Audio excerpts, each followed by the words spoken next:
Aujourd'hui, nous nous consacrerons à l'exploration de 4 éléments puissants capables de réduire significativement la probabilité de cancer. Cependant, la clé de cette compréhension réside dans l'investigation de ce qu'est réellement le cancer et comment il se manifeste. Fondamentalement, le cancer a son origine dans des cellules normales. En d'autres termes, il ne s'agit pas d'une invasion externe, comme dans le cas d'un virus. Il s'agit d'une métamorphose interne. Une altération dans son environnement déclenche la destruction d'une partie cruciale de la cellule appelée mitochondrie. La mitochondrie joue un rôle crucial dans la production d'énergie pour le corps. Lorsque cette énergie n'est plus fournie, la cellule active un programme de secours résultant dans l'adaptation du cancer à une source d'énergie alternative. Il est essentiel de comprendre que le cancer ne concerne pas seulement la production d'énergie.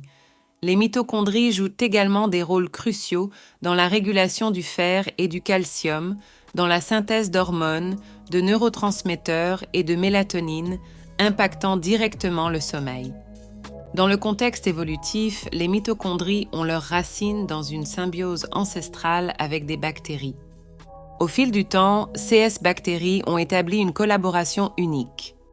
En étant incorporées aux cellules, elles ont contribué à des fonctions spécialisées, notamment la production d'énergie, tandis que les cellules fournissaient un environnement stable. L'émergence du cancer peut donc être comprise comme une conséquence de cette relation évolutive, se produisant en réponse à des dommages ou un stress excessif dans cet équilibre délicat. Pendant la transition vers des cellules cancéreuses, celles-ci acquièrent des caractéristiques notables, leur conférant une quasi-immortalité en supprimant le mécanisme de mort programmée, connu sous le nom d'apoptose. Ce phénomène marque une distinction fondamentale entre les cellules normales, qui ont la capacité d'autorégulation et d'autodestruction lorsque nécessaire, et les cellules cancéreuses, qui développent une résistance singulière à l'apoptose, leur conférant un avantage de longévité. Cette capacité d'échapper à la mort programmée est l'un des traits distinctifs qui rendent les cellules cancéreuses si difficiles à contrôler et à éliminer par l'organisme. De plus, elles manifestent une résistance notable aux attaques des cellules suppressives des tumeurs et du système immunitaire, les rendant des entités redoutables dans le contexte cellulaire. Ces adaptations intrinsèques augmentent considérablement la complexité et la résistance des cellules cancéreuses, défiant les défenses naturelles de l'organisme. Dans la quête de réduction du risque de cancer, il est essentiel d'adopter une approche préventive axée sur la préservation de l'intégrité mitochondriale. La surconsommation alimentaire, en particulier de ceux riches en glucose, se présente comme un facteur de risque significatif, déclenchant des dommages potentiels aux mitochondries. La conscience et la modération alimentaire jouent des rôles cruciaux.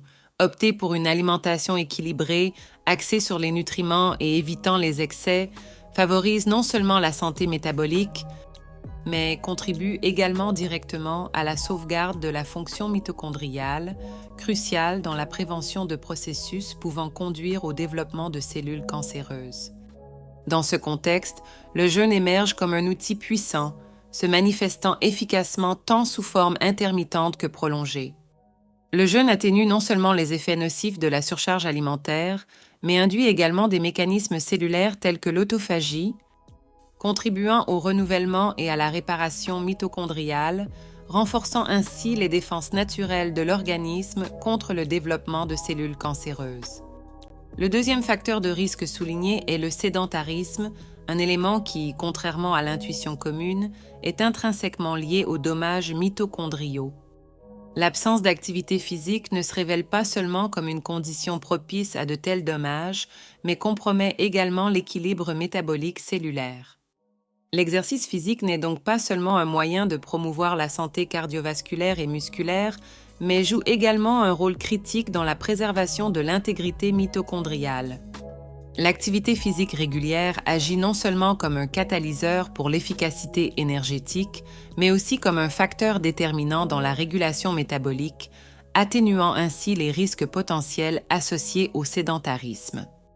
L'exercice émerge comme une stratégie fondamentale dans la prévention du cancer.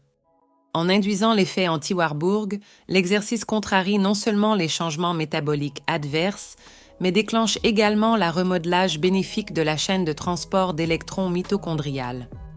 Ainsi, en favorisant une activité physique régulière, non seulement les risques de cancer sont atténués, mais les mécanismes cellulaires inhérents à la santé mitochondriale sont également renforcés.